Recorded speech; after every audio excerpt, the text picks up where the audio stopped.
बिस्मिल्लाहिर्रहमानिर्रहीम अस्सलाम वालेकुम। आप यूट्यूब चैनल देख रहे हैं, मैं राशिद दरल जी। तो लंदन प्लान भी तैयार हो चुका है, कुछ अमेरिका में भी हल चल रहा है, बहुत सी अहम मुलाकातें होने वाली हैं। लेकिन पहले बात करेंगे NR2 की। NR2 मुकम्मल हो चुका है। जैसा कि आप जानते हैं, पहले नैब की जो तरमीम थी, कानून था, उसमें तरमीम की गई। पहले नैब के पर काटे गए, फिर साथ साथ बाजू और टांगें भी काट दी गई। इस तरह से नैब को कमजोर किया गया, नैब को माजूर किया गया। इससे फायदा क्या हुआ है? फायदा ये हुआ है कि 975 अरब रुपए के जो रेफरेंस थे वो खारिज हो चुके हैं। अब तक 975 अरब रुपए के जो बड़े बड़े डकैत थे, बड़े बड़े चोर थे, वो अब बरी हो चुके हैं इन केसेस से। वो और इस तरह NR2 मुकम्मल हो गया है।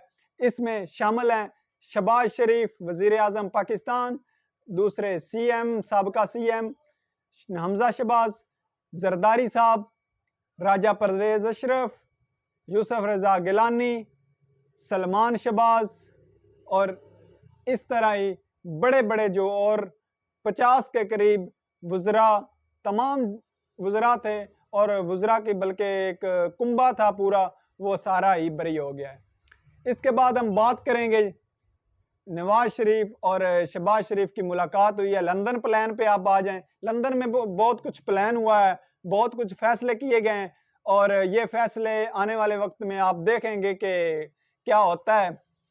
आने वाला वक्त तो बहुत बुरा है PMLN के लिए मेरे ख्याल से, क्योंकि जो भी इन्होंने फैसले किए हैं, अब उन पर कितनी देर ये खड़े रह सकते हैं, कितनी देर स्टैंड कर सकते हैं, वो देखने की बात है। मैं पहले भी कह चुका हूं कि आने वाले दिन जो हैं, आने वाले हफ्ते जो हैं, वो बहुत ही अहम है। फैसला क्या हुआ है लंदन प्लान में? सबसे पहला प्लान किया गया कि हुकूमत कभी नहीं छोड़ेंगे, जब तक एंड तक हुकूमत नहीं छोड़ेंगे, कोशिश करेंगे आखिर तक इक़्तिदार से चिमटे रहें, कभी भी हुकूमत से ना निकला जाए। क्योंकि हुकूमत से अगर निकल गए तो फिर अपोजिशन में हमें इतनी आसानी से चीज़ें नहीं होंगी और इतनी आसानी नहीं होगी। दूसरा प्लान ये हुआ है कि किसी तरह पंजाब में भी हुकूमत चेंज की जाए, ताकि हमें और ज़्यादा मोहलत मिल जाए और हम इक़्तिदार को संभाले रखें, आगे हुकूमत को कंटिन्यू कर सकें, चला सकें। और तीसरा प्लान ये था कि किसी ना किसी तरह नॉकआउट किया जाए और इमरान खान को टेक्निकली नॉकआउट किया जाए, या जिस तरह से भी इसको हटाया जाए, बस इसको हटाया जाए और आर्मी चीफ को नया आर्मी चीफ लगाया जाए। जब उनकी मुद्दत खत्म हो तब भी ना कोई एक्सटेंशन दी जाए और ना ही कोई और बात, बस नया आर्मी चीफ लगाया जाए। और वो खुद फैसला कर चुके हैं। पहले भी मैं बता चुका हूं कि शहबाज शरीफ साहब और नवाज शरीफ साहब दोनों ही ये फैसला कर चुके हैं कि किसको आर्मी चीफ लगाना है और कब लगाना है, और नया ही आर्मी चीफ लगेगा। तो ये था लंदन प्लान। अब लंदन से हो गए हैं फ्री, फारग हो गए हैं शहबाज शरीफ साहब। अब वो जाएंगे मलका बरतानिया की आखिरी रसूमात में। वहां बहुत बड़ा जो एक इवेंट है उसको ज्वाइन करेंगे। इसके बाद न्यूयॉर्क, और न्यूयॉर्क जाके वो UN में तकरीर भी करेंगे और इसके बाद सदर बाइडन से भी मिलेंगे। मुलाकात है उनकी तय, ज़राया के मुताबिक जो खबरें आ रही हैं, तय है कि मुलाकात वो सदर बाइडन से मिलेंगे, क्योंकि रजीम चेंज किए ही इसलिए गया है कि अमेरिका जो है वो करना चाहता था। पहले वो उनकी ज़रूरत थी इमरान खान साहब को, वो मिलना चाहते थे, लेकिन इमरान खान साहब की पॉलिसीज इस तरह की थी, वो उनको घास नहीं डालते थे। अब रजीम चेंज इसलिए ही हुआ, ये भी एक हिस्सा था रजीम चेंज का, कि ताकि पाकिस्तान कोई पॉलिसीज पर असरअंदाज हो जाएं या असरअंदाज हो सकें, इसलिए सारा कुछ किया गया था। और ये भी अब तय हो चुका है कि तय है मुलाकात। कुछ और भी अहम मुलाकातें तय हैं, देखते हैं वो भी जब खबरें आएंगी तो तब आपको दिखाएंगे, बताएंगे। इसके बाद ओवरसीज पाकिस्तानी हैं जो अमेरिका में मुकीम हैं, वो मैदान में आ चुके हैं। उन्होंने शहबाज शरीफ वजीर आज़म, इम्पोर्टेड वजीर आज़म का इस्तकबाल करने के लिए बहुत सारे प्लान कर रखे हैं और बहुत ही ज़्यादा, बहुत बड़े पैमाने पे पोस्टर छपवा लिए हैं। पोस्टर लग गए हैं, अब अमेरिका के हर शहर, हर चौक, हर चौराहे पे पोस्टर लगा दिए गए हैं और पोस्टर पे चोर चोर चोर का नारा, 3 बार चोर चोर चोर का नारा लिखा हुआ है।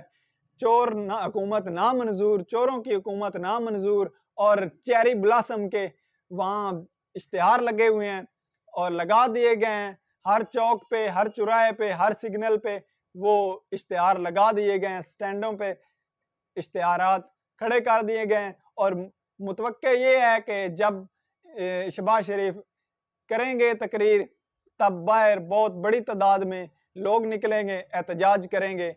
और दूसरी जानब उनके रहने के लिए बहुत बड़ा इंतज़ाम किया गया है, वो पहले बता चुके हैं, शाह खर्ची हैं।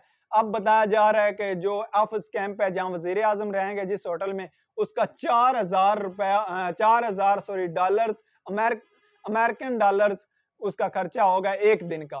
तो देखें ये कितनी बड़ी ज्यादती है। आप मांगने जा रहे हो फिर भी, और आपकी अय्याशियां अरूज पर हैं। क्या क्या ही कहने हैं आपके। आप सादगी से रहते तो हो सकता था पाकिस्तान का कोई ख्याल करता, कोई पाकिस्तान पे भला करता और एहसास करता कि कुछ कर भी देता। लेकिन जब वो लोग इतना प्रोटोकॉल खुद नहीं लेते और देखेंगे कि गरीब मुल्क का वजीर आज़म इतना प्रोटोकॉल ले रहा है, तो वो कैसे मदद करेंगे। ये एक सवालिया निशान तो पैदा हो गया है, लग गया है सवालिया निशान। देखते हैं अब क्या होता है। और आखिर में बात जो इम्पोर्टेंट है, बहुत ज़्यादा इम्पोर्टेंट, कि क्योंकि मैं पहले बता चुका हूँ पहले व्लॉग्स में कि बैकडोर चैनल्स पे कल मैंने खबर बताई थी कि मैं 100% स्टैंड करता हूँ, सारा कुछ तय हो चुका है। उसका ये एक आगे वाली सीढ़ी है, आगे वाला कदम है। कप्तान ने हर रोज़ के रोज़ एक मीटिंग बुलाई है और कोर कमेटी का इजलास वो बुलाते हैं। कल उन्होंने एक शैडो कबीना तश्कील दे दी है, जितनी है उनकी वक्त से आने से पहले ही उन्होंने अपनी शैडो कबीना तश्कील दे दी है और शौकत तरीन को एक टास्क दिया है कि अपनी मुल्की मुईशत पे तमाम काम शुरू कर दें और प्लानिंग बनाना शुरू कर दें। और जब हम हुकूमत में जाएं तो हमारे पास शॉर्ट टर्म और लॉन्ग टर्म के लिए एक प्लान होना ज़रूरी है, और किस तरह हमने मुल्क को चलाना है, किस तरह मुल्की मुईशत ठीक करनी है, सारा कुछ प्लान होना ज़रूरी है।